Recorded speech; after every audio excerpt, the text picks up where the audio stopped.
Model question paper set 1 2025. Okay, ಈಗ multiple choice question solve ಮಾಡೋಣ. First question ಏನ್ ಕೊಟ್ಟಿದ್ದಾರೆ ನೋಡ್ರಿ. The HCF of 5 square into 2 and 2 power 5 into 5 is.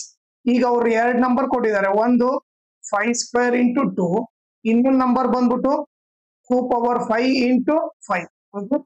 ಈಗ 5 square ನಾನು ಏನ್ ಬರೀಬಹುದು, 5 ಇಂಟು 5 ಇಂಟು 2 ಅಂತ ಬರೀಬಹುದು. 2 ಪವರ್ 5 ನ 2 ನ 5 ಟೈಮ್ಸ್ ಮಲ್ಟಿಪ್ಲೈ ಮಾಡಬೇಕು. ಓಕೆ, ಆಮೇಲೆ ಇನ್ನೊಂದು ನಂಬರ್ ಏನಿದೆ ಇಂಟು 5. ಈಗ HCF ಅಂದ್ರೆ ಏನ್ ಬರಿಬೇಕು, ಕಾಮನ್ ಇರೋದು ಬರಿಬೇಕು. ಇವ್ರಿಬ್ಬರು ಕಾಮನ್ ಏನಿದೆ, 1 2 ಕಾಮನ್ ಇದೆ. ಓಕೆ, ಆಮೇಲೆ ಇನ್ನೊಂದು ಏನ್ ಕಾಮನ್ ಇದೆ, 1 5 ಕಾಮನ್ ಇದೆ. ಓಕೆ, ಸೊ ಕಾಮನ್ ಇರೋದು ಎರಡೇ, ಒಂದು 2 ಇನ್ನೊಂದು 5. ಸೊ ಆನ್ಸರ್ ಏನು, 2 ಇಂಟು 5. ಈಗ ಆಪ್ಷನ್ ಯಾವುದು, ಆಪ್ಷನ್ ಎ. ಓಕೆ, ಈಗ ಸೆಕೆಂಡ್ ಕ್ವಶನ್ ಸಾಲ್ವ್ ಮಾಡೋಣ. ಈಗ ಸೆಕೆಂಡ್ ಕ್ವಶನ್ ಏನ್ ಕೊಟ್ಟಿದ್ದಾರೆ ನೋಡ್ರಿ. The sum of first n natural numbers is. Sum of first n natural number ಬಂದ್ಬಿಟ್ಟು n into n plus 1/2. Okay, ಇದ್ರ ಜೊತೆಗೆ ನಾನು 4 ಫಾರ್ಮ್ ಏನಿರ್ತೀನಿ ಕೊಡ್ಬೋದು, ನೀವು ಜಸ್ಟ್ ಅದನ್ನ ಆಟ್ ಹಾಕ್ಬಿಡ್ರಿ. ಮೂರ್ ಫಾರ್ಮ್ಲಾ ಯಾವ ಅಂದ್ರೆ, ಫಸ್ಟ್ ಇದೇ formula, sum of first n natural number ಬಂದ್ಬಿಟ್ಟು ಅದ್ರ ಫಾರ್ಮುಲಾ ಬಂದ್ಬಿಟ್ಟು n into n plus 1/2. Okay, ಅದ್ರ ಬದಲು ಅವ್ರು ಏನಾದ್ರು sum of first n odd numbers ಕೇಳಿದ್ರೆ, ಓಕೆ, ನೀವೇನ್ ಬರಿಬೇಕಂದ್ರೆ n ಸ್ಕ್ವೇರ್ ಅಂತ ಬರಿಬೇಕು. ಅದೇ ಅವರು sum of n first n even numbers ಅಂತ ಕೊಟ್ರೆ, ಓಕೆ, ನೀವು ಅವಾಗ n ಇಂಟು n ಪ್ಲಸ್ 1 ಅಂತ ಬರೀಬೇಕು. ನೀವು ಈ ಮೂರು ಫಾರ್ಮುಲಾ ಬಯಾಟ್ ಹಾಕಿರ್ರಿ, ಅವ್ರು ಯಾವ್ದಾದ್ರು ಕೇಳ್ಬೋದು. ಓಕೆ, ಆಮೇಲೆ ಸೊ ಇದರ ಆಪ್ಷನ್ ಬಂದ್ಬಿಟ್ಟು ಸಿ ಬಂದ್ಬಿಟ್ಟು ಕರೆಕ್ಟ್ ಆಪ್ಷನ್. ಈಗ ನೆಕ್ಸ್ಟ್ ಥರ್ಡ್ ಕ್ವಶನ್ ನೋಡ್ರಿ. ಥರ್ಡ್ ಕ್ವಶನ್ ಏನ್ ಕೊಡಿದಾರೆ ನೋಡ್ರಿ. In a peer of linear equations, okay, ಎರಡು ಲೀನಿಯರ್ ಈಕ್ವೇಶನ್ ಕೊಟ್ಟಿದ್ದಾರೆ. Which of the following situation cannot arise, ಯಾವುದು ಅರೈಸ್ ಆಗಲ್ಲ ಅಂತ ಕೊಟ್ಟಿದ್ದಾರೆ. ಈಗ ನಮಗೇನ್ ಗೊತ್ತು, a1/a2 is not equal to b1/b2 ಅಂದ್ರೆ ಏನು, ಇಂಟರ್ಸೆಕ್ಟಿಂಗ್ ಅಂತ ಗೊತ್ತು. ಸೊ ಹಿಂಗಿದ್ರೆ ಇಂಟರ್ಸೆಕ್ಟಿಂಗ್ ಲೈನ್ಸ್ ಅಂತ ಕರಿತೀವಿ. ಓಕೆ, ಈಗ ಬಿ ಆಪ್ಷನ್ ನೋಡ್ರಿ, a1/a2 is equal to b1/b2 not equal to c1/c2 ಅಂದ್ರೆ ಇವು ಎಂಟು ಲೈನ್ಸ್ ಅಲ್ಲ ಲೈನ್ಸ್ ಅಂತ ಗೊತ್ತು. ಅದೇ ಥರ್ಡ್ ಆಪ್ಷನ್ ನೋಡಿದ್ರೆ a1/a2 is equal to b1/b2 is equal to c1/c2 ಇದ್ರೆ ಇದನ್ನ ಏನಂತ ಕರಿತೀವಿ, ಕೋಇನ್ಸಿಡೆಂಟ್ ಲೈನ್ಸ್ ಅಂತ ಕರಿತೀವಿ. ಓಕೆ, ಸೊ ಈ ಮೂರು ಆಪ್ಷನ್ ನಮಗೆ ಗೊತ್ತು. ನಾಲ್ಕನೇ ಆಪ್ಷನ್ ಏನಿದಲ್ಲ, a1 is equal to a2, b1 is equal to b2, c1 is equal to c2 ಅದಲ್ಲ, ಈ ಸಿಚುವೇಶನ್ ಅರೈಸ್ ಆಗಲ್ಲ. ಇದು ಚೆಕ್ ಮಾಡ್ರಿ. ಈ ಸಿಚುವೇಶನ್ ಇದ್ರ ಅರ್ಥ ಏನಂದ್ರೆ, ಎರಡೂ ಲೈನ್ಸ್ ಸೇಮ್ ಇದಾವಂತ ಅರ್ಥ. 2 ಲೈನ್ಸ್ ಆರ್ ಸೇಮ್. ಯಾಕಂದ್ರೆ a1 a2 ಸೇಮ್. ಈಗ ನೋಡ್ರಿ, a1 a2 ಸೇಮ್ ಇದೆ ಅಂತೆ, b1 b2 ಸೇಮ್ ಇದೆ, c1 c2 ಸೇಮ್ ಇದೆ ಅಂದ್ರೆ ಇದು ನಥಿಂಗ್ ಬಟ್ ಎರಡು ಲೈನ್ ಒಂದೇ. ಎರಡು ಲೈನ್ ಸೇಮ್ ಇರ್ತದೆ. ಸೊ ಅದಕ್ಕೆ ನಾವು ಏನಂತ ಕರಿತೀವಿ, ಈ ಆಪ್ಷನ್ ರೈಸ್ ಆಗಲ್ಲ ಅಂತ ಬರಿತೀವಿ. ಫೋರ್ತ್ ಏನ್ ಕೊಟ್ಟಿದ್ದಾರೆ ನೋಡ್ರಿ. The number of zeros of the polynomial y is equal to p of x in the given graph is. Number of zeros ಅಂದ್ರೆ ನಥಿಂಗ್ ಬಟ್ ಎಷ್ಟು ಸೊಲ್ಯೂಷನ್ ಬರುತ್ತೆ ಅಂತ ಕೇಳ್ತಾ ಇದಾರೆ. ಈ y is equal to p of x ಕೊಟ್ಟಿದ್ದಾರೆ. ನೀವು X Axis ತಗೋಬೇಕು. ಎಕ್ಸ್ ಆಕ್ಸಿಸ್ ಇಲ್ಲಿದೆ, ಸೊ ಇದು ಬಂದು ಎಕ್ಸ್ ಆಕ್ಸಿಸ್. ಓಕೆ, ನಿಮಗೆ ರಫ್ ಆಗಿ ಹೇಳ್ಬೇಕಂದ್ರೆ ಈ ಲೈನ್ ಇದೆ ಅಲ್ಲ, x', ಓಕೆ, ಅದು ಬಂದು ಎಕ್ಸ್ ಆಕ್ಸಿಸ್. ಓಕೆ, ಈಗ ಆ ಎಕ್ಸ್ ಆಕ್ಸಿಸ್ ಅಲ್ಲಿ ಈ ಕರ್ವ್ ಎಷ್ಟು ಸರಿ ಟಚ್ ಆಗ್ತಾ ಇದೆ, ಇನ್ನೊಂದ್ ಕಡೆ ಟಚ್ ಆಗ್ತಾ ಇದೆ, ಇನ್ನೊಂದ್ ಕಡೆ ಟಚ್ ಆಗ್ತಾ ಇದೆ, ಇನ್ನೊಂದ್ ಕಡೆ ಟಚ್ ಆಗ್ತಾ ಇದೆ, ಅಂದ್ರೆ 3 ಪಾಯಿಂಟ್ ಹತ್ರ ಟಚ್ ಆಗ್ತಾ ಇದೆ. ಸೊ ಆನ್ಸರ್ ಬಂದ್ಬಿಟ್ಟು ಅಂದ್ರೆ 3 ಸೊಲ್ಯೂಷನ್ ಬರುತ್ತೆ ಅಂತ ಅರ್ಥ. ಈಗ ಫಿಫ್ತ್ ಕ್ವಶನ್ ನೋಡೋಣ. ಈಗ ಫಿಫ್ತ್ ಕ್ವಶನ್ ಏನ್ ಕೊಡಿದಾರೆ, x into x plus 2 is equal to 6 is. ಅದು ಯಾವ ಟೈಪ್ ಈಕ್ವೇಶನ್ ಅಂತ ಕೇಳ್ತಾ ಇದಾರೆ. ಈಗ ನೀವು ನೋಡಿದ್ರೆ x into x plus 2 is equal to 6 ಅಂದ್ರೆ x ಇಂಟು x ಏನಾಗುತ್ತೆ, ಸ್ಕ್ವೇರ್ ಆಗುತ್ತೆ. ಆಮೇಲೆ x ಇಂಟು 2 ಏನಾಗುತ್ತೆ, 2x ಆಗುತ್ತೆ, ಇಸ್ ಈಕ್ವಲ್ ಟು 6. ಈ ಪ್ಲಸ್ 6 ಈ ಕಡೆ ತಗೊಂಬಂದ್ರೆ ಏನಾಗುತ್ತೆ, -6 ಈಕ್ವಲ್ ಟು ಇಲ್ಲಿ ರೈಟ್ ಸೈಡ್ ಏನಿರಲ್ಲ 0 ಇರುತ್ತೆ. ಇದು ಯಾವ ಟೈಪ್ ಇದೆ, ax square plus bx plus c equal to 0 ಇದೆ. ಆ ಟೈಪ್ ಇದೆ ಅಂತಂದ್ರೆ ಇದು ಯಾವ ಫಾರ್ಮ್ ಕ್ವಾಡ್ರಾಟಿಕ್ ಈಕ್ವೇಶನ್. ಸೊ ಇದು ಬಂದು ಕ್ವಾಡ್ರಾಟಿಕ್ ಈಕ್ವೇಶನ್ ಆಗುತ್ತೆ. ಈಗ ನಿಮಗೆ ಕನ್ಫ್ಯೂಸ್ ಆಗ್ಬೋದು, ಕ್ವಾಡ್ರಾಟಿಕ್ ಈಕ್ವೇಶನ್ ಅಂದ್ರೆ ಏನು, ಕ್ವಾಡ್ರಾಟಿಕ್ ಪಾಲಿನಾಮಿಯಲ್ ಅಂದ್ರೆ ಏನು. ಕ್ವಾಡ್ರಾಟಿಕ್ ಈಕ್ವೇಶನ್ ಅಂದ್ರೆ ಈಕ್ವಲ್ ಟು 0 ಇರುತ್ತೆ. ಕ್ವಾಡ್ರಾಟಿಕ್ ಪಾಲಿನಾಮಿಯಲ್ ಅಂದ್ರೆ ಜಸ್ಟ್ ಈಕ್ವೇಶನ್ ಈ ತರ ಇರುತ್ತೆ, X square plus 2x minus 6 ಬರೀ ಇಷ್ಟೇ ಇತ್ತು ಅನ್ಕೊಳ್ರಿ, ಅವಾಗ ಕ್ವಾಡ್ರಾಟಿಕ್ ಪಾಲಿನಾಮಿಯಲ್ ಅಂತ ಬರೀರಿ. ಈಕ್ವಲ್ ಟು 0 ಇದ್ರೆ ಅವಾಗ ಕ್ವಾಡ್ರಾಟಿಕ್ ಈಕ್ವೇಶನ್ ಅಂತ ಬರೀರಿ. ಈಗ 6th ಕ್ವಶನ್ ನೋಡ್ರಿ. ಓಕೆ, ಈಗ 6th ಕ್ವಶನ್ ಏನ್ ಕೊಟ್ಟಿದ್ದಾರೆ ನೋಡ್ರಿ.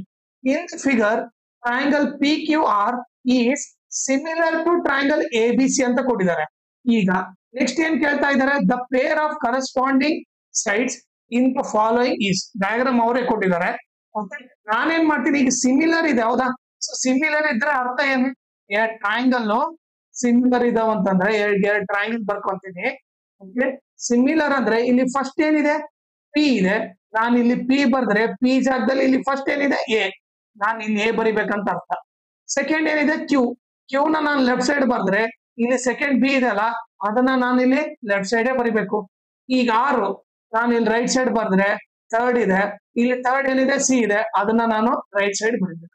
ಓಕೆ, ಈಗ ನಮಗೆ ಈಸಿ ಆಗ್ಬಿಟ್ಟು ಕರೆಸ್ಪಾಂಡಿಂಗ್ ಸೈಡ್ಸ್ ಯಾವ್ಯಾವ ಆಗ್ತವೆ, ಪಿ ಕ್ಯೂ ಮತ್ತೆ ಎ ಬಿ ಆಗುತ್ತೆ. ಓಕೆ, ಈ ಪಿ ಕ್ಯೂ ಎ ಬಿ ಆಗತ್ತೆ, ಇವ್ರಿಬ್ರು ಒಂದು ಕಾಂಬಿನೇಷನ್. ಓಕೆ, ಇನ್ನೊಂದೇನು ಕರೆಸ್ಪಾಂಡಿಂಗ್ ಸೈಡ್ಸ್ ಯಾರು, ಇದೊಂದು Q R B C. Okay, ಇವ್ರಿಬ್ರು ಒಂದು ಕಾಂಬಿನೇಷನ್ ಆಗ್ತಾರೆ. ಮೂರನೇದು ಯಾರು ಪಿ ಆರ್ ಎ ಸಿ, ಇವರಿಬ್ರು ಒಂದು ಕಾಂಬಿನೇಷನ್ ಆಗ್ತಾರೆ. ಈ ಕರೆಸ್ಪಾಂಡಿಂಗ್ ಸೈಡ್ಸ್ ಆಪ್ಷನ್ ಏನೇನು ಕೊಟ್ಟಿದ್ದಾರೆ ನೋಡ್ರಿ, P Q A B, P R A B, Q R A C, P R B C. ಈಗ ನೀವು ನೋಡಿದ್ರೆ ಇದೊಂದು ಆಪ್ಷನ್ ಮಾತ್ರ ಕರೆಕ್ಟ್ ಇದೆ, ಅದು P Q and A B. Option A ಬಂದ್ಬಿಟ್ಟು correct answer. Next 7th question. ಈಗ 7th ಕ್ವಶನ್ ಏನ್ ಕೊಟ್ಟಿದ್ದಾರೆ ನೋಡ್ರಿ, sine square A minus cos square A is equal to ಅಂತ ಕೊಟ್ಟಿದ್ದಾರೆ.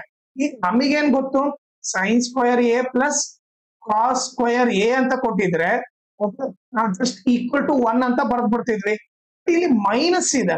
ಓಕೆ, ಸೊ ಅವ್ರು ಏನ್ ಕೊಟ್ಟಿದ್ದಾರೆ, sine square A minus cos square A ಇದೆ. ಸೊ ನಮಗೇನ್ ಗೊತ್ತಾಯ್ತು, 1 ಅಂತ ಇರಲ್ಲ, ಆಮೇಲೆ -1 ಇರೋ ಚಾನ್ಸು ಇಲ್ಲ, ಮೈನಸ್ ಆಗ್ತಷ್ಟೇ ಮೈನಸ್ ಆಗಲ್ಲ. ನಮಗಿರೋದು ಎರಡು ಆಪ್ಷನ್, ಒಂದು 1 ಮೈನಸ್ 2 ಕಾಸ್ ಸ್ಕ್ವೇರ್ ಎ, ಇನ್ನೊಂದು 1 plus 2 cos square A. So ಎರಡು ಆನ್ಸರ್ ಕಾಸ್ ಸ್ಕ್ವೇರ್ ಅಲ್ಲಿ ಇದೆ. ಸೊ ನಾನೇನ್ ಮಾಡ್ತೀನಿ, ಸೈನ್ ಸ್ಕ್ವೇರ್ ನಾಗ ಇರೋದು ಕಾಸ್ ಸ್ಕ್ವೇರ್ ಅಲ್ಲಿ ಬರೀತೀನಿ. ಈಗ ಏನಿದೆ ನಮಗೆ ಫಾರ್ಮುಲಾ ಏನ್ ಗೊತ್ತು, sine square A plus cos square A is equal to 1. ಈಗ ಬರೇ ನಾನು ಸೈನ್ ಸ್ಕ್ವೇರ್ ಎನ ಲೆಫ್ಟ್ ಸೈಡ್ ಅಲ್ಲಿ ಇಟ್ಟರೆ ಅವಾಗ ಏನಾಗುತ್ತೆ, ಈ ಪ್ಲಸ್ ಕಾಸ್ ಸ್ಕ್ವೇರ್ ಹಾಕೊಡೋದ್ರೆ ಮೈನಸ್ ಕಾಸ್ ಸ್ಕ್ವೇರ್ ಆಗುತ್ತೆ. ಸೊ ನಮಗೆ ಇವಾಗ ಸೈನ್ ಸ್ಕ್ವೇರ್ ಎ ಇದ್ದಲ್ಲಿ ಏನ್ ಬರೀಬಹುದು, 1 ಮೈನಸ್ ಕಾಸ್ ಸ್ಕ್ವೇರ್ ಎ ಬರೀಬಹುದು. ಸೈನ್ ಸ್ಕ್ವೇರ್ ಎ ಇದ್ದಲ್ಲಿ 1 ಮೈನಸ್ ಕಾಸ್ ಸ್ಕ್ವೇರ್ ಎ ಅಂತ ಬರೀಬಹುದು. ಸೊ ಇದನ್ನ ಬರಿತೀನಿ minus cos square A. Okay, ಈಗ ನೀವು ನೋಡಿದ್ರೆ ಇಲ್ಲಿ ಮೈನಸ್ ಇದೆ, ಇಲ್ಲಿ ಮೈನಸ್ ಇದೆ. ಈಗ ಇಲ್ಲಿ ಏನಿಲ್ಲ ಅಂದ್ರೆ 1 ಇದೆ ಅಂತ ಅರ್ಥ, ಇಲ್ಲಿ ಏನಿಲ್ಲ ಅಂದ್ರೆ 1 ಇದೆ ಅಂತ ಅರ್ಥ. 1 ಮೈನಸ್ ಎರಡು ಮೈನಸ್ ಸೈನ್ ಇದ್ದಾಗ ಏನ್ ಮಾಡ್ಬೇಕು, ಮೈನಸ್ ಸೈನ್ ಹಾಕ್ಬಿಟ್ಟು ಆಡ್ ಮಾಡೋ, 1 ಪ್ಲಸ್ 1 2 ಕಾಸ್ ಸ್ಕ್ವೇರ್ ಎ ಆಗುತ್ತೆ. ಸೊ ಆಪ್ಷನ್ ಬಂದ್ಬಿಟ್ಟು ಏನು, ಆನ್ಸರ್ ಬಂದ್ಬಿಟ್ಟು 1 minus 2 cos square A. Option ಯಾವ್ದಿದೆ, 3. ಸೊ ಆಪ್ಷನ್ ಬಿ ಬಂದ್ಬಿಟ್ಟು correct answer. Next 8th question. ಈಗ 8th ಕ್ವಶನ್ ಏನ್ ಕೊಟ್ಟಿದ್ದಾರೆ ನೋಡ್ರಿ. 8th ಕ್ವಶನ್ ಬಂದ್ಬಿಟ್ಟು the sum of the probability of all elementary events of a random experiment. ಈಗ ಒಂದು ಯಾವ್ದೋ ರ್ಯಾಂಡಮ್ ಎಕ್ಸ್ಪೆರಿಮೆಂಟ್ ಅಲ್ಲಿ ಎಲ್ಲಾ ಪ್ರಾಬಬಿಲಿಟಿನ ಆಡ್ ಮಾಡಿದ್ರೆ ಏನಿರುತ್ತೆ, 1 ಇರುತ್ತೆ. ಸೊ ಆಪ್ಷನ್ ಬಂದ್ಬಿಟ್ಟು ಸಿ. ಸೆಕೆಂಡ್ ಹೆಡಿಂಗ್ ಅಲ್ಲಿ 1 ಮಾರ್ಕ್ದು 8 ಕ್ವಶನ್ಸ್ ಇರ್ತವೆ. ಓಕೆ, ಈಗ ಅದನ್ನ ಸಾಲ್ವ್ ಮಾಡೋಣ. 9th ಕ್ವಶನ್ ಇಲ್ಲೇನ್ ಕೊಟ್ಟಿದ್ದಾರೆ ನೋಡ್ರಿ, find the value of B. B value find ಮಾಡ್ಬೇಕು. ಓಕೆ, ಅವ್ರೇನ್ ಕೊಟ್ಟಿದ್ದಾರೆ, ಇದ್ the pair of linear equation. Okay, ಎರಡು ಇಕ್ವೇಶನ್ ಕೊಟ್ಟಿದ್ದಾರೆ. ಒಂದು ಬಂದ್ಬಿಟ್ಟು 2x plus by is equal to 8. Okay, ಆಮೇಲೆ ಇನ್ನೊಂದು ಇಕ್ವೇಶನ್ ಬಂದ್ಬಿಟ್ಟು 2 into 2x plus 3y is equal to 16 ಅಂತ ಕೊಟ್ಟಿದ್ದಾರೆ. Okay, has infinite solution. Infinite solution ಅಂತ ಕೊಟ್ಟಿದ್ದಾರೆ ಅಂದ್ರೆ ಅದ್ರ ಅರ್ಥ ಏನು, ಕಂಡೀಷನ್ ಏನ್ ಬರೀಬಹುದು ನಾವು, a1 by a2 is equal to b1 by b2 is equal to c1 by c2 ಅಂತ ಗೊತ್ತಾಯ್ತು. ಓಕೆ, ಈಗ ಇದೇ ನೋಡ್ರೆ ಸೆಕೆಂಡ್ ಇಕ್ವೇಶನ್ ಇಂಟು 2 ಕಡೆ ಹೋದ್ರೆ ಏನಾಗುತ್ತೆ, ಇಂಟು 2 ಆ ಕಡೆ ಹೋದ್ರೆ ಡಿವೈಡ್ ಬೈ 2 ಆಗುತ್ತೆ. ಸೊ ಕ್ಯಾನ್ಸಲ್ ಮಾಡಿದ್ರೆ 2 1 ಜಾ 2 8 ಜಾ. So 2x plus 3y is equal to 8 ಆಯ್ತು. ಓಕೆ, ಈಗ ಏನಾಯ್ತು ಇಲ್ಲಿ 2x plus 3y ಈ ಪ್ಲಸ್ 8 ಈ ಕಡೆ ಬಂದ್ರೆ ಮೈನಸ್ 8 equal to 0. ಇಲ್ಲಿ ಕೂಡ ಅದೇ ತರ ಮಾಡಿದ್ರೆ 2x plus 3y plus 8 ಈ ಕಡೆ ಬಂದ್ರೆ ಮೈನಸ್ 8 equal to 0. ಈಗ ನೀವು ನೋಡಿದ್ರೆ ಇದು ಯಾವ ಫಾರ್ಮ್ ಅಲ್ಲಿ ಇದೆ, ax plus by plus c equal to 0 ಈ ಫಾರ್ಮ್ ಅಲ್ಲಿ ಇದೆ. ಇದು ಕೂಡ ax plus by plus c equal to 0 form ಅಲ್ಲಿ ಇದೆ. ಈಗ ನೀವು ನೋಡಿದ್ರೆ ಇದನ್ನ ಏನಂತ ಬರ್ತೀನಿ, a1 b1 c1 ಅಂತ ಬರ್ತೀನಿ. ಇದನ್ನ ನಾನು a2 b2 c2 ಅಂತ ಬರ್ತೀನಿ. ಈಗ a1 ವ್ಯಾಲ್ಯೂ ಏನಾಯ್ತು, a1 ವ್ಯಾಲ್ಯೂ 2 ಆಯ್ತು. b1 ವ್ಯಾಲ್ಯೂ ಏನಾಯ್ತು 3 ಆಯ್ತು. c1 ವ್ಯಾಲ್ಯೂ ಏನಾಗುತ್ತೆ, ಇಲ್ಲಿ ಪ್ಲಸ್ ಇದೆ ಅಲ್ಲ ಮೈನಸ್ ಇದೆ ಅಂದ್ರೆ ನಾವು ಮೈನಸ್ ತಗೋಬೇಕು. c1 ವ್ಯಾಲ್ಯೂ ಏನು ಮೈನಸ್ 8. ಅದೇ ಇಲ್ಲಿ ಬಂದ್ರೆ ಓಕೆ a2 ವ್ಯಾಲ್ಯೂ ಏನಾಗುತ್ತೆ 2 ಆಗುತ್ತೆ. b2 ವ್ಯಾಲ್ಯೂ ಏನಾಗುತ್ತೆ 3 ಆಗುತ್ತೆ. c2 ವ್ಯಾಲ್ಯೂ ಏನಾಗುತ್ತೆ, ಇಲ್ಲಿ ಪ್ಲಸ್ ಇದೆ ಅಲ್ಲಿ ಮೈನಸ್ ಇದೆ. ಸೊ ಏನ್ ತಗೋಬೇಕು, ಒಂದು ಪ್ಲಸ್ ಒಂದು ಮೈನಸ್ ಇದೆ, ಮೈನಸ್ ತಗೋಬೇಕು, ಮೈನಸ್ 8. ಈಗ ನಮಗೆ ಎಲ್ಲ ವ್ಯಾಲ್ಯೂ ಗೊತ್ತಾಯ್ತು. ಇದ್ರಲ್ಲಿ ಸಬ್ಸ್ಟಿಟ್ಯೂಟ್ ಮಾಡೋಣ. ಈಗ ನಮಗೆ a1 ವ್ಯಾಲ್ಯೂ ಏನು 2, a2 ವ್ಯಾಲ್ಯೂ ಏನಿದೆ a2 ವ್ಯಾಲ್ಯೂ ಕೂಡ 2 ಇದೆ, is equal to b1 value ಏನು 3 ಇದೆ. ಓಕೆ, b2 ವ್ಯಾಲ್ಯೂ ಏನಿದೆ 3 ಇದೆ, is equal to c1 value minus 8 ಇದೆ. ಅದೇ ರೀತಿ c2 ವ್ಯಾಲ್ಯೂ ಮೈನಸ್ 8 ಇದೆ. ಓಕೆ, ಈ ನೀವು ಕ್ಯಾನ್ಸಲ್ ಮಾಡಿದ್ರೆ ಮೈನಸ್ ಮೈನಸ್ ಕ್ಯಾನ್ಸಲ್, 8 8 ಕ್ಯಾನ್ಸಲ್ 1 ಆಯ್ತು. ಇಲ್ಲಿ ಕೂಡ 2 2 ಕ್ಯಾನ್ಸಲ್ ಆಯ್ತು, 1 ಆಯ್ತು. ಓಕೆ, ಸೊ ನಾನೇನ್ ಮಾಡ್ತೀನಿ, ಇದಿಷ್ಟೇ ತಗೋತೀನಿ. ಓಕೆ, ಏನು b/3 ಇಸ್ ಈಕ್ವಲ್ ಟು 1. ಈಗ ಡಿವೈಡ್ ಬೈ 3 ಆ ಕಡೆ ಹೋದ್ರೆ ಇಂಟು 3 ಆಗುತ್ತೆ. b is equal to 1 into 3 which is equal to 3. So b value ಏನು, b ವ್ಯಾಲ್ಯೂ ಬಂದ್ಬಿಟ್ಟು 3. ಓಕೆ, ಇದು ಬಂದ್ಬಿಟ್ಟು 9th answer. Next 10th question ನೋಡೋಣ. ಈಗ 10th ಕ್ವಶನ್ ಏನ್ ಕೇಳಿದಾರೆ ನೋಡ್ರಿ, right the degree of the polynomial. Okay, ಈಗ ಒಂದು ಪಾಲಿನಾಮಿಯಲ್ ಕೊಟ್ಟಿದ್ದಾರೆ, ಅದ್ರ ಡಿಗ್ರಿ ಬರಿಬೇಕು. ಡಿಗ್ರಿ ಅಂದ್ರೆ ಏನು, ಡಿಗ್ರಿ ಅಂತಂದ್ರೆ ಹೈಯೆಸ್ಟ್ ಪವರ್ ಬರಿಬೇಕು. ಡಿಗ್ರಿ ಅಂದ್ರೆ ನಥಿಂಗ್ ಬಟ್ ಹೈಯೆಸ್ಟ್ ಪವರ್ ಬರಿಬೇಕು. ಈ ಪಾಲಿನಾಮಿಯಲ್ ಅಲ್ಲಿ ಹೈಯೆಸ್ಟ್ ಡಿಗ್ರಿ ಏನಿದೆ, ಹೈಯೆಸ್ಟ್ ಪವರ್ ಬಂದ್ಬಿಟ್ಟು 3 ಇದೆ. ಸೊ ಡಿಗ್ರಿ ಬಂದ್ಬಿಟ್ಟು ಏನು 3. So answer degree is equal to 3. Okay, next 11th question ಹೋಗೋಣ. ಈಗ 11th ಕ್ವಶನ್ ಏನ್ ಕೊಟ್ಟಿದ್ದಾರೆ ನೋಡ್ರಿ, sine A is equal to root 3/2 ಅಂತ ಕೊಟ್ಟಿದ್ದಾರೆ. ಆಮೇಲೆ ಕಾಸ್ ಎ ಕೊಟ್ಟಿದ್ದಾರೆ, ಕಾಸ್ ಎ ಬಂದ್ಬಿಟ್ಟು ಏನು 1/2 ಅಂತ ಕೊಟ್ಟಿದ್ದಾರೆ. Okay, then find the value of tan A. Okay, ಏನಿದೆ ಟ್ಯಾನ್ ಎದು ಇನ್ನೊಂದು ಫಾರ್ಮುಲಾ ಗೊತ್ತಿರಬೇಕು. ಟ್ಯಾನ್ ಎ ಅಂದ್ರೆ nothing but sine A by cos A ಅಂತ ಗೊತ್ತಿರ್ಬೇಕು. ಓಕೆ, ಈಗ ಸೈನ್ ಎ ವ್ಯಾಲ್ಯೂ ಏನು root 3/2 divided by cos A value ಏನು 1/2. ಓಕೆ, ಈಗ ನೀವು ಇದನ್ನ ಬರೆದ್ರೆ ರೂಟ್ 3/2. ಈ ಡಿವೈಡರ್ ಅದು ಇಂಟು ಮಾಡಿದ್ರೆ ಈ ನಂಬರ್ ಏನಾಗುತ್ತೆ ಉಲ್ಟಾ ಆಗುತ್ತೆ. ನಥಿಂಗ್ ಬಟ್ ರೆಸಿಪ್ರೋಕಲ್ ಆಯ್ತು. 1/2 ಇರೋದು 1 ಆಯ್ತು, 2 2 ಕ್ಯಾನ್ಸಲ್ ಆಯ್ತು. ಸೊ ರೂಟ್ 3 ಬರುತ್ತೆ. ಸೊ ಟ್ಯಾನ್ ಎ ವ್ಯಾಲ್ಯೂ ಏನು ರೂಟ್ 3. ಓಕೆ, ನೆಕ್ಸ್ಟ್ ಈಗ 12th ಕ್ವಶನ್ ನೋಡೋಣ. Write the empirical relation between the 3 measure of central tendency, mean, median, mode. Nothing but empirical formula ಬರಿ ಅಂತ ಹೇಳ್ತಾ ಇದ್ದಾರೆ ಸ್ಟಾಟಿಸ್ಟಿಕ್ಸ್ ಅಲ್ಲಿ. ಫಾರ್ಮುಲಾ ಬಂದ್ಬಿಟ್ಟು 3 median is equal to mode plus 2 mean. Okay, ಇದು ಬಂದ್ಬಿಟ್ಟು empirical formula. Okay, next 13th question ನೋಡೋಣ. 13th question ಏನ್ ಕೊಟ್ಟಿದ್ದಾರೆ ನೋಡ್ರಿ, express the quadratic equation okay into standard form. Okay, ಈಗ ಈಕ್ವೇಶನ್ ಕೊಟ್ಟಿದ್ದಾರೆ, ಇದನ್ನ ಸ್ಟ್ಯಾಂಡರ್ಡ್ ಫಾರ್ಮ್ ಅಲ್ಲಿ ಬರಿಬೇಕು. ಏನ್ ಕೊಟ್ಟಿದ್ದಾರೆ, x plus 1 divided by 2 is equal to 3/x. Okay, ಈಗ ಕ್ರಾಸ್ ಮಲ್ಟಿಪ್ಲೈ ಮಾಡೋಣ. ಇದೇನಾಗುತ್ತೆ x into x plus 1 ಆಗುತ್ತೆ. ಇವರಿಬ್ಬರು ಮಲ್ಟಿಪ್ಲೈ ಮಾಡಿದ್ರೆ is equal to 3 into ಅವಾಗ ಏನಾಗುತ್ತೆ x into x x square ಆಯ್ತು. ಆಮೇಲೆ ಪ್ಲಸ್ ಇಂಟು ಪ್ಲಸ್ ಪ್ಲಸ್ ಆಯ್ತು. ಎಕ್ಸ್ ಇಂಟು 1 ಏನಾಗುತ್ತೆ 1x ಆಗುತ್ತೆ. 3 2 6. ಆಮೇಲೆ X square plus 1x plus 6 ಈ ಕಡೆ ಬಂದ್ರೆ ಮೈನಸ್ 6 ಈಕ್ವಲ್ ಟು 0. ಈಗ ನೀವು ನೋಡ್ರಿ ಸ್ಟ್ಯಾಂಡರ್ಡ್ ಫಾರ್ಮ್ ಅಲ್ಲಿ ಇದೆನಾ, ax square plus bx plus c equal to 0. So answer ಬಂದ್ಬಿಟ್ಟು x square plus 1x minus 6 equal to 0. Next ಈಗ 14th ಕ್ವಶನ್ ನೋಡೋಣ. 14th ಕ್ವಶನ್ ಏನು, find the distance of the point 6,8 from the origin. ಏನ್ ಕೇಳ್ತಾರೆ? 6,8 from the origin ಅಂತ ಕೇಳ್ತಾ ಇದಾರೆ. Okay, from the origin ಅಂದ್ರೆ ನಾವೇನ್ ಮಾಡ್ಬೇಕು? ಇದನ್ನ ಎಕ್ಸ್ ಅಂತ ಹೋಗ್ಬೇಕು, ಇದನ್ನ ವೈ ಅಂತ ಹೋಗ್ಬೇಕು.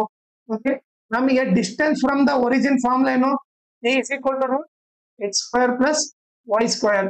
So a is equal to x value 6, 6 square ಆಗುತ್ತೆ, y value 8, 8 square ಆಗುತ್ತೆ, is equal to 6 square ಎಷ್ಟು? 36, 8 square ಎಷ್ಟು?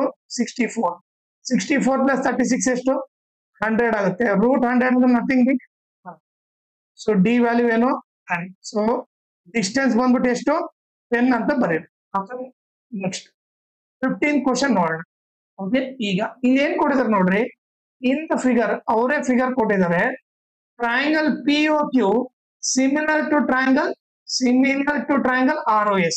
ಸೊ ನಾನೇನ್ ಮಾಡ್ತೀನಿ, ಈಸಿಯಾಗಿ ಅರ್ಥ ಆಗ್ಲಿ ಅಂದ್ಬಿಟ್ಟು, ಓಕೆ, ಸೊ ನಾನೇನ್ ಮಾಡ್ತೀನಿ, ಎರಡು ಟ್ರಯಾಂಗಲ್ ಸಪರೇಟ್ ಆಗಿ ಬರೀತೀನಿ. ಓಕೆ, ಏನ್ ಕೊಟ್ಟಿದ್ದಾರೆ? POQ. ಓಕೆ, ಸಿಮಿಲರ್ ಅಂದ್ರೆ ಏನು? P ಇದ್ದಲ್ಲಿ ಏನ್ ಬರಿಬೇಕು? R ಬರಿಬೇಕು. P ಇದ್ದಲ್ಲಿ R, O ಇದ್ದಲ್ಲಿ ಓನೇ ಬರಿಬೇಕು. ಓಕೆ, ಆಮೇಲೆ Q ಇದ್ದಲ್ಲಿ ಏನ್ ಬರಿಬೇಕು? S. ಇಲ್ಲಿ Q ಈ ಕಡೆ ಇದೆ, Q ಇದ್ದಲ್ಲಿ ಏನ್ ಬರಿಬೇಕು? S. ಓಕೆ, ಈಗ PQ ಪ್ಯಾರಲಲ್ ಟು SR ಅಂತ ಕೊಟ್ಟಿದ್ದಾರೆ. ಓಕೆ, ಈಗ ನೆಕ್ಸ್ಟ್ ಏನ್ ಕೊಟ್ಟಿದ್ದಾರೆ? PQ is to SR is equal to 1:2. Nothing ಇಡೇನು? PQ by SR is equal to ಏನ್ ಕೊಟ್ಟಿದ್ದಾರೆ? 1:2 ಅಂದ್ರೆ 1/2 ಅಂತ ಕೊಟ್ಟಿದ್ದಾರೆ. Okay, PQ is to SR ಬಂದ್ಬಿಟ್ಟು 1/2 ಅಂತ ಕೊಟ್ಟಿದ್ದಾರೆ. Then find OS is to OQ ಕಂಡುಹಿಡಿಬೇಕು. ಓಕೆ, ಈಗ ನಿಮಗೆ ಗೊತ್ತಿದ್ರೆ ಸಿಮಿಲರ್ ಅಂತಂದ್ರೆ ಏನು? ಕರಸ್ಪಾಂಡಿಂಗ್ ಸೈಡ್ಸ್ ಪ್ರಪೋರ್ಷನಲ್ ಇರ್ತಾವ. ಕರಸ್ಪಾಂಡಿಂಗ್ ಸೈಡ್ಸ್ ಏನು? ಈಗ ನಾನೇನ್ ಬರೀಬಹುದು? PO by, ಈಗ ನೋಡ್ರಿ, PO by RO, okay, is equal to OQ by OS. Okay,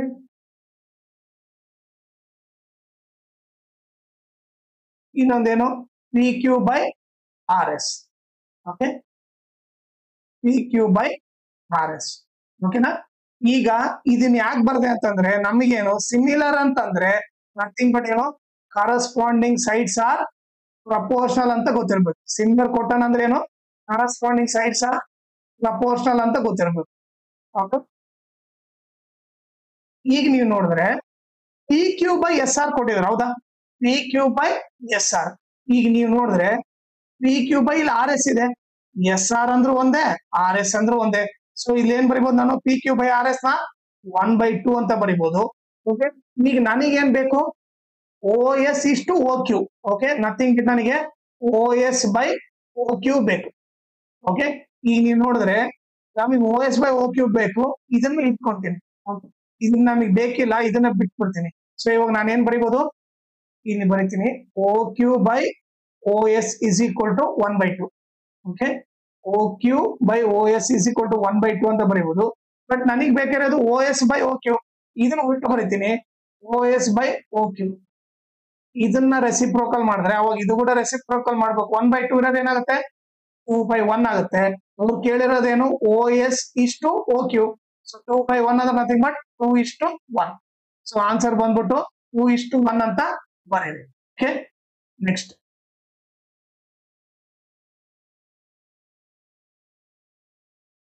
16th question ಏನ್ ಕೊಟ್ಟಿದ್ದಾರೆ ನೋಡ್ರಿ.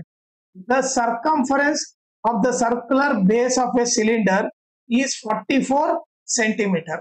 ಓಕೆ, ಈಗ ಒಂದು ಸಿಲಿಂಡರ್ ಕೊಟ್ಟಿದ್ದಾರೆ.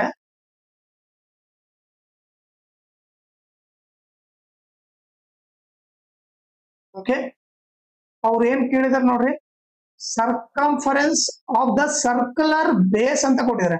Base of A cylinder. ಈಗ ಸಿಲಿಂಡರ್ ಬೇಸ್ ಕೊಟ್ಟಿದ್ದಾರೆ. ಓಕೆ, ಈ ಸಿಲಿಂಡರ್ ಬೇಸ್ ಯಾವ ಶೇಪ್ ಅಲ್ಲಿ ಇದೆ?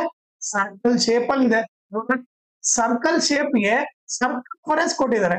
ಅಂದ್ರೆ ಈ ಬೇಸದ್ ಮಾತ್ರ, ಈ ಬೇಸದು ಸರ್ಕಂಫರೆನ್ಸ್ ಕೊಟ್ಟಿದ್ದಾರೆ. ಸೊ ನಥಿಂಗ್ ಬಟ್ ಇಂಡೈರೆಕ್ಟ್ ಆಗಿ ಏನ್ ಕೊಟ್ಟಿದ್ದಾರೆ? ಸರ್ಕಂಫರೆನ್ಸ್ ಆಫ್ ಎ ಸರ್ಕಲ್ ಕೊಟ್ಟಿದ್ದಾರೆ. Okay, so circumference of A circle ಎಷ್ಟು ಕೊಟ್ಟಿದ್ದಾರೆ?